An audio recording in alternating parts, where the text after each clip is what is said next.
Coming up, parts of the country are lacking something they're used to seeing this time of year: snow. We'll explain.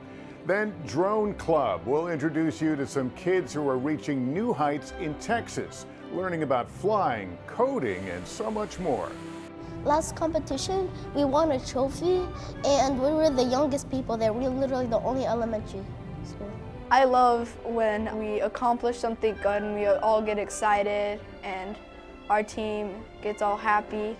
Also, reindeer games. We'll visit a reindeer farm in Michigan to find out everything there is to know about those creatures powering Santa's sleigh. And stronger than the storm. It's been a journey, such a long haul, finding our way through it all. After more than 400 days, these students are finally celebrating the reopening of their school in Fort Myers Beach. We're there with details. Plus, sweet treat.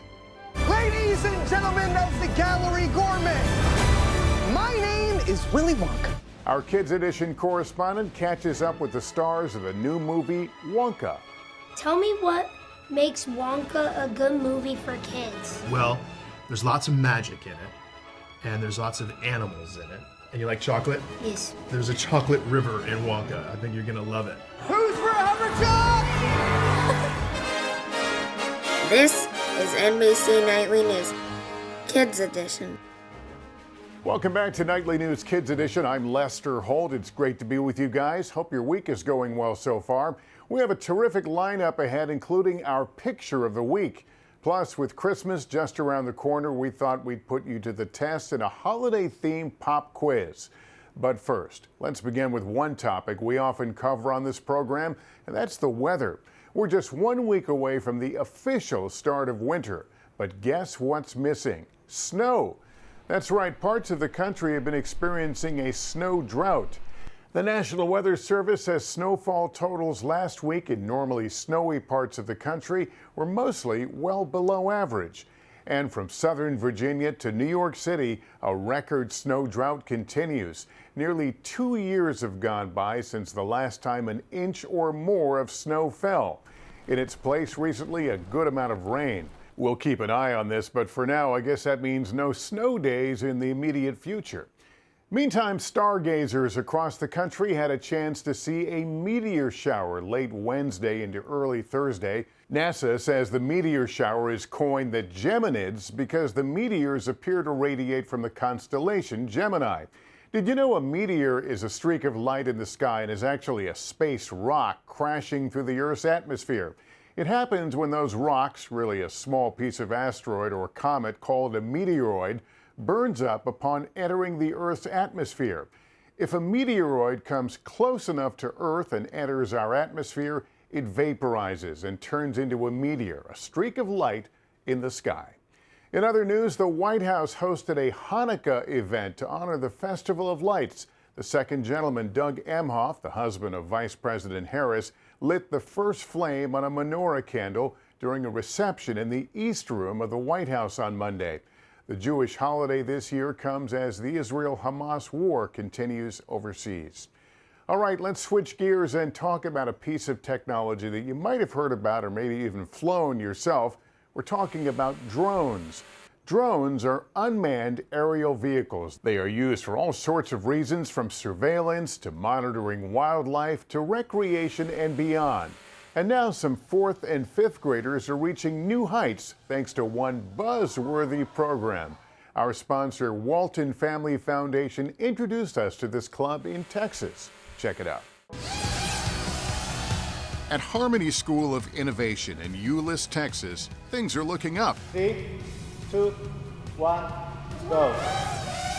A group of 4th and 5th graders have formed a club that's all about drones.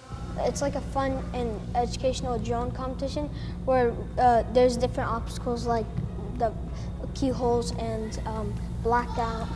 The Flying Tigers are practicing for 2 upcoming aerial drone competitions where they'll go up against middle and high schoolers. Last year, the Flying Tigers came in first at regionals. Last competition, we won a trophy, and we were the youngest people there. We were literally the only elementary school. I didn't expect the students will be able to compete against those high schoolers.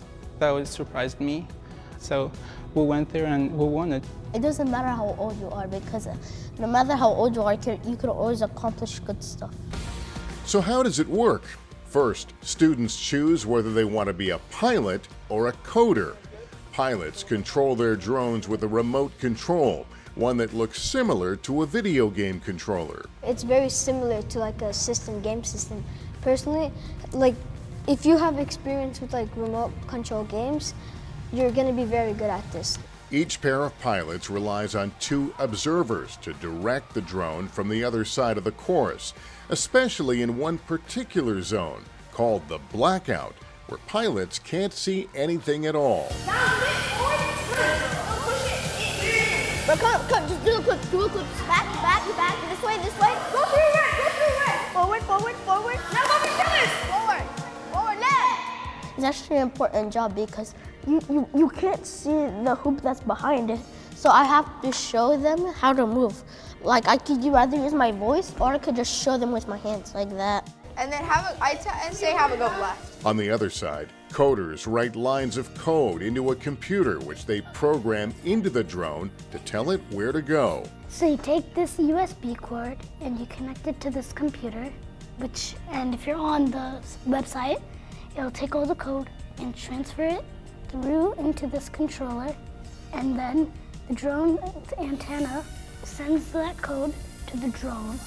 Yes! Coders face a unique challenge, directing a drone through obstacles before it's even taken flight. Like something isn't working, and then you think like it's a small mistake, you can fix it easily, and then when you do it, you're like, wow, I did it. Yes! Both pilots and coders must guide their drones through a complex obstacle course, earning points for tasks like gathering plastic balls, soaring through hoops, and of course, successful landings. Every single time we finish, like once they land, we're so happy, like we're so free, like we're so grateful. It feels exhilarating. Feels like you really accomplished something. These kids are passionate competitors, spending time after school and even Saturdays practicing for upcoming competitions. And their parents couldn't be prouder. And his skills now improved. I noticed that.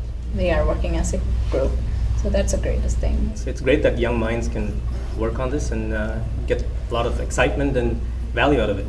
Great job, Omar. Come back now. Great. Led by their computer teacher, Kareem Bailiev, the Flying Tigers are picking up lessons that will last a lifetime. This is like the first time that I accomplished something like this. I feel good, I feel really good. I want to continue in this field. One of the important things about the drone club, you have to collaborate with others and you have to work as a team. So when they get older and they're working with colleagues, they know how to communicate those needs with each other. What's more, they're making friends along the way. I love when we accomplish something good and we all get excited and our team gets all happy. I met a lot of new people that are my friends now. Oh, they made the second loop, yeah. Before like the drone competition, like I had like a short amount of friends, but like now, it's like we're all friends, like all of us. Wise beyond their years and flying high above the competition. Now let's head to Ohio for our picture of the week. The Columbus Zoo and Aquarium just welcomed this female baby Bornean orangutan, marking the first birth of this critically endangered species at the zoo in over 60 years. The zoo says both baby and mom are doing well, and their care team is keeping a really close eye on them. Orangutans are semi-social compared to other great ape species. The baby was born on November 28th. Well, Christmas is close, and Santa and his elves are busy making final preparations to deliver all the gifts on Christmas Eve. And powering Santa's sleigh, the reindeer, of course. And it got us wondering what else makes reindeer so special. We headed to a reindeer farm in Michigan to find out. Let's get details now from our friend Erin McLaughlin. They are gentle giants, majestic and super smart. I quickly realized that reindeer are quite an intelligent animal. You can actually teach them things. Reindeer live in places like the northern part of North America, Europe, Asia, and of course, the Arctic tundra. They like the cold weather. If we get a 30 below wind chill here, they're in heaven. We visited the Rooftop Landing Reindeer Farm in Michigan, where the Aldrich family has been raising reindeer for over 30 years. Hey, buddy. So it's almost like having a big dog. Kids are quite surprised at how gentle they are. I mean, you can go up and pet them on the nose, and you can feed them. Reindeer are a species of deer, a cousin to a caribou, but smaller in size. The average female weighs about 200 to 225 pounds. The average male weighs about 300 to 350 pounds. I thought they would be like this tall compared to me. I'm like, oh, they're actually compared to me a little bit. A 12-pound reindeer calf born in April can weigh 125 pounds by Christmas. And what about their antlers? All reindeer have antlers, the males and the females. Their antlers start growing after they're about a week old. They have little nubs on them. Most of it grows in about 10 to 12 weeks. They'll grow up to an inch a day. They can weigh up to 50 pounds on their head. Did you know reindeer shed and regrow their antlers every year? The antlers are like bony. They also have two coats, a winter coat and a summer coat.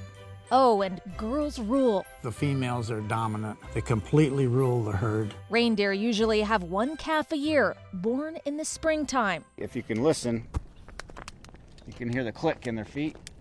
That's a little tendon in their foot. Works. And the reason for that is when one gets behind, as far as if it has a calf, or maybe if one gets hurt, you can hear that from miles away, so they can catch up to the herd. So it's actually true in that song, Up on the Rooftop, click, click, click. That's what they're talking about. Really? It's a tendon in their foot.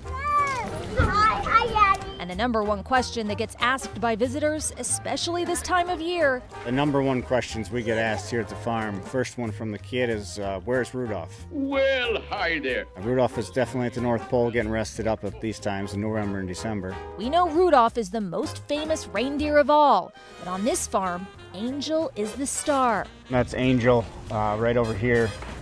She's 7 years old now. She's been a star since day one.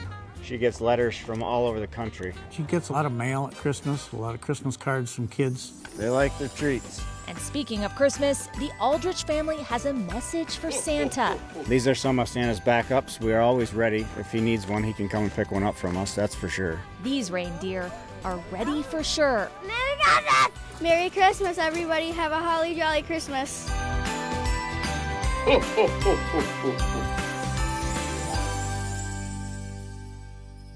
Aaron, thanks so much. And speaking of reindeer, time for our pop quiz. The question this week, what are the names of Santa's reindeer? There are 9 total. We just mentioned Rudolph, but can you name all of them?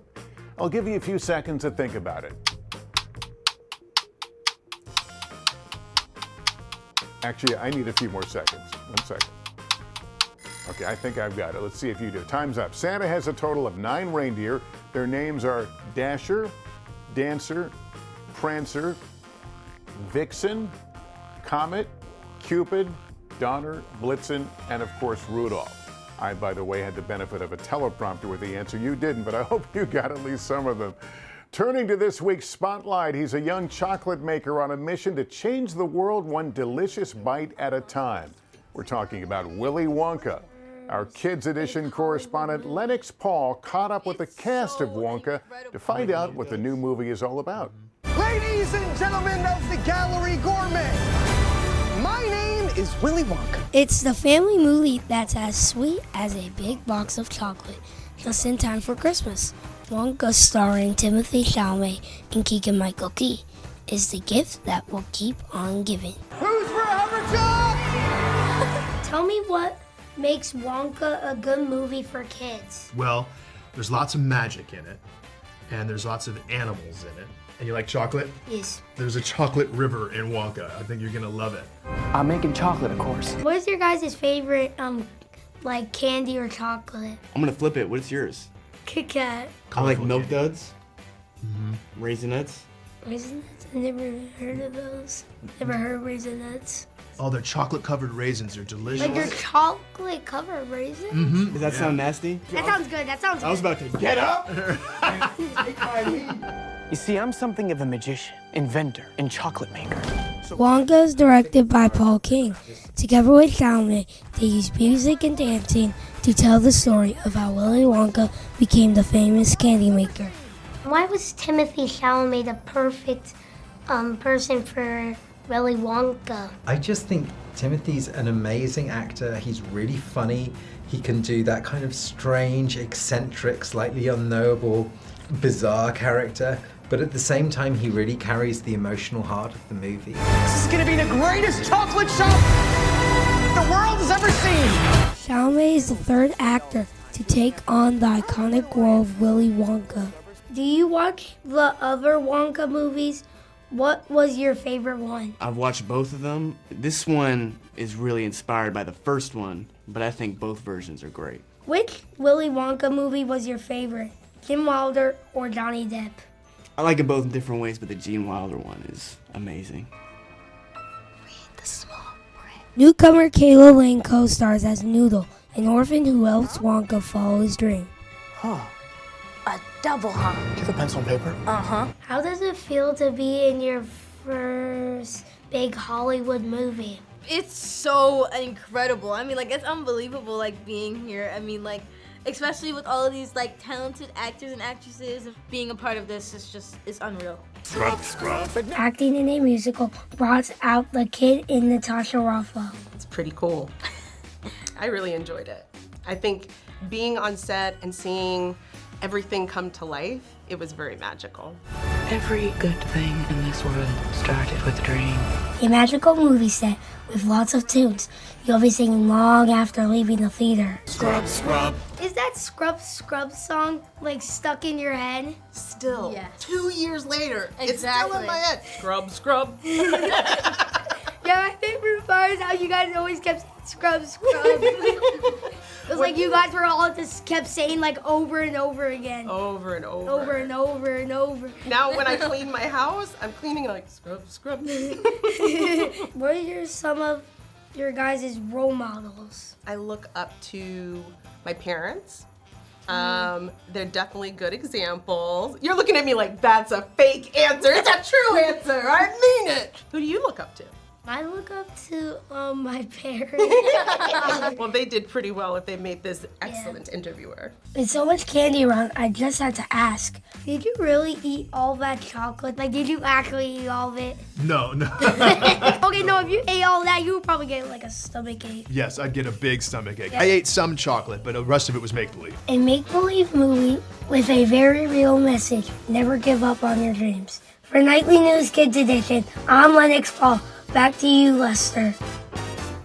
Lennox, thanks so much. Great to have you on Kids Edition. We should note Wonka is rated PG, so kids check with a parent or grown-up first.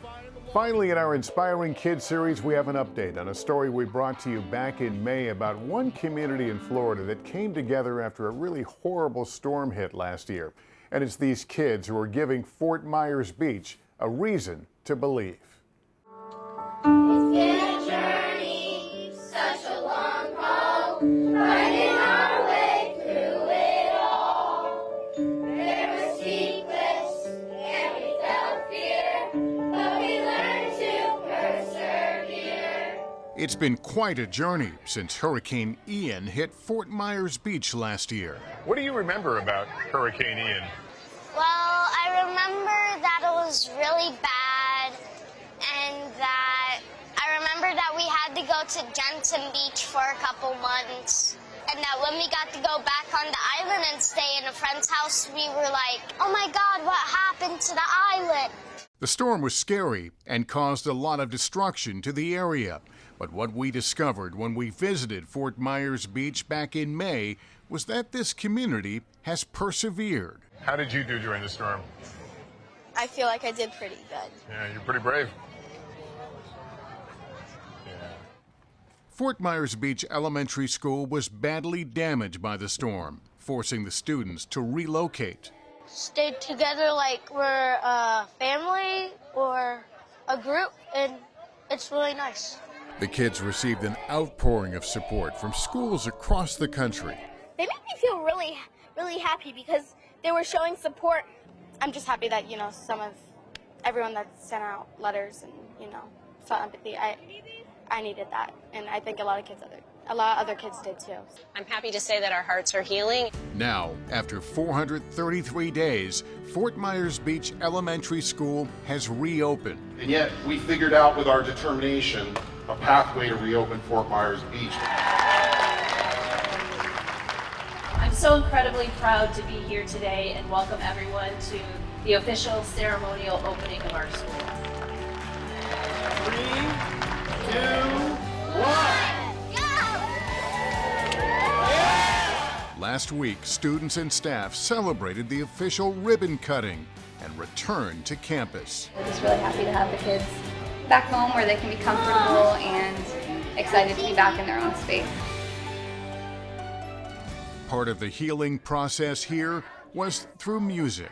I think when we came back from the hurricane and I realized how much that everybody had been affected by the hurricane, that music needed to be that thing that was fun for them.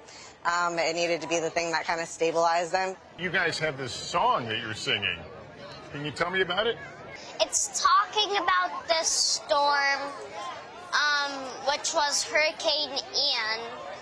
And it's kind of telling everybody of how, like, we stuck together. It's called Through the Storm. It's written by Rob Delgado, who is a music teacher in New Jersey. It was supposed to be figuratively what the kids had been through for COVID, but when I heard the song, it just encompassed everything that we had literally went through. We were stronger than we knew. Their story shared in a special song that deeply resonates on this beach and across this battered but remarkably resilient community. We know we can take whatever comes our way. Even though it might be a tough time, like, it might be tough, you'll just rebuild and stay together. What gives you that strength? Because after the storm, I felt like I lost everything, but I realized I still had my friends and family. That's a pretty powerful message.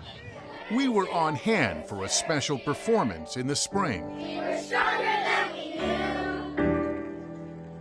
And we learned a thing or two. And troubles ever bubble up one day. We know we can take whatever comes our way. Through the storm, like we came through together. On the light and blue, we kept pushing through, and a heart of courage grew as we made it through the storm. What a great song. And kids, we're so glad to hear that your school has reopened. I know you were very excited about that. Well, that's going to do it for us. Parents, just a reminder, if your child has a question about any topic in the news, email a video to us at NightlyNewsKids@NBCUni.com, and we'll try to answer them in an upcoming episode. You can also follow us on Instagram @NightlyKids. Thanks for watching, everyone. Remember to take care of yourself and each other. So long.